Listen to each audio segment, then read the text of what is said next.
CPM কি তার ভবিষ্যতের মুখ পেয়ে গেল? প্রশ্নটা আরও সঙ্গত এবং জোরালো করে দিল রবিবারের ব্রিগেড। মীনাক্ষী মুখোপাধ্যায় কি সিপিএমের যুব সংগঠনের ক্যাপ্টেন? এই নিয়ে 1 বছর আগেও দলে বিতর্ক ছিল। রক্ষণশীলেরা বলতেন ব্যক্তি পুজো নৈব নৈব চ। তারা যাই বলুন, রাজনীতিতে মুখ যে বড় বিষয় তা প্রমাণ হয়েছে বারবার।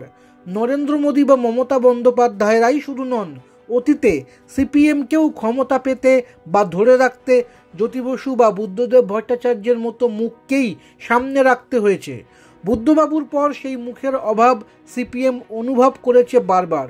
2910 কিলোমিটারের ইনসাফ যাত্রা যেন রক্ষণশীলতাকে বালির বাঁধের মতো ধসিয়ে দিয়ে সিপিএমের সামনে এক নতুন মুখের সম্ভাবনা তৈরি করে দিল। মোহাম্মদ সেলিম থেকে বিমান বসুর মতো প্রবীণেরা মেনে নিয়েছেন মীনাক্ষী জনপ্রিয়তা প্রশ্নাতীত। কুলটির এই তরুণীর টানেই ঘরে ঢুকে থাকা কর্মীরা ফের ঝান্ডা ধরছেন। আর রবিবার দুপুরবেলা জানান দিয়ে গেল সেই ব্রিগেডই। বক্তা হিসেবে তার নাম ঘোষণা হওয়ার পরেই উদ্বেল হলো ব্রিগেড। গোটা মাঠে নামে নানা স্লোগানের কোরাস। যে স্লোগানের অনুরণনের জন্য 25 সেকেন্ড চুপ করে থাকতে হলো মীনাক্ষীকে।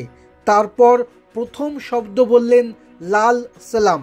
বলা মাত্র আবার গণকলরব।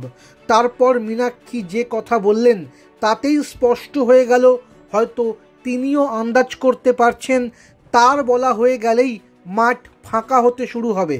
তখনও সিপিএম রাজ্য সম্পাদক মোহাম্মদ সেলিমের বলা বাকি। মীনাক্ষী বলেন, আপনাদের থেকে একটা জিনিস চাইতে পারি তো? জনতা জবাব দিল হ্যাঁ। মীনাক্ষী ঘোষণা করলেন তার বলার পর সেলিম বলবেন। সংবিধানের প্রস্তাবনা পাঠ হবে, তারপরেই যেন সবাই মাঠ ছাড়েন। কিন্তু আদতে দেখা গেল মীনাক্ষীর 22 মিনিটের বক্তৃতার পরেই জমাট বাঁধা ভিড় আস্তে আস্তে কাটতে শুরু করেছে।